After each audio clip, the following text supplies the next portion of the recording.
यहाँ पर आपको बताएं कि अमेरिका के मशहूर रैपर जोकोश की पुरअसरार मौत के बाद इसके दोस्त ने भी इसी तरह एक साल बाद मैनहट्टन की सड़कों पर डॉलरों की बरसात कर दी। जोकोश भी इसी तरह पूरे अमेरिका में डॉलर लुटाता था। उसकी इंडिया में बहुत बड़ी फैन फॉलोइंग थी और पिछली दफा मोदी के इलेक्शन जीतने वाले रोज इसने हजारों डॉलर्स इसी तरह लुटा दिए थे। मजीद जानते हैं अमजद चौधरी की इस रिपोर्ट।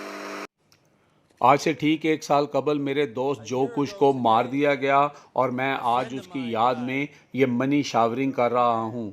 ये अल्फाज थे जोकोश नामी अमेरिकन रैपर के दोस्त के, जो मैनहट्टन की सड़कों पर हज़ारों डॉलर लुटा रहा है।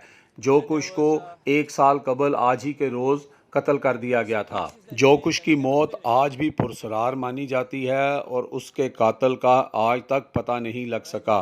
जोकोश बहुत ही मशहूर अमेरिकन रैपर था और दुनिया भर में उसकी बहुत बड़ी फ़ैन फॉलोइंग थी।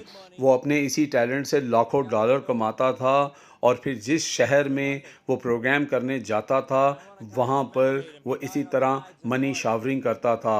उसने अमेरिका के बहुत सारे शहरों के अंदर लाखों डॉलर इसी तरह लुटाए थे।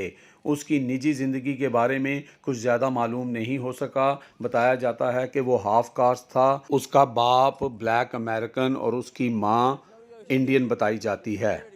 वेस्टर्न वर्ल्ड के अलावा इंडिया के अंदर भी जोकोश की बहुत बड़ी फ़ैन फॉलोइंग थी और उसकी मां का इंडिया से ताल्लुक़ होने की वजह से भी जोकोश इंडियन पॉलिटिक्स में भी इंटरेस्टेड था। जब मोदी दूसरी दफ़ा इलेक्ट हुआ तो उस रोज़ उसने हज़ारों डॉलर जो हैं मैनहट्टन की सड़कों पर लुटा दिए, जिसके बाद उसकी ये वीडियो बहुत ज़्यादा वायरल हुई। जोकोश के इस फ्रेंड का कहना था कि उसने अपनी पहली बेटी के लिए एक छोटा सा गिफ्ट बनाया था जो अभी अनकम्प्लीट था, लेकिन उससे पहले ही वो इस दुनिया से रुखसत हो गया। उसका कहना था कि इसी पैसे ने शायद उसकी जान ले ली और आज वो उसकी याद में इस पैसे को उसी तरह लुटा रहा है जिस तरह जोकोश अपनी ज़िंदगी में लुटाता था।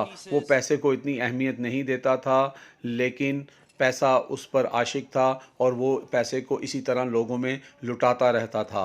Amjad Chaudhry, channel 5, London. अमजद चौधरी की रिपोर्ट आपने देखी। आगे बढ़ेंगे।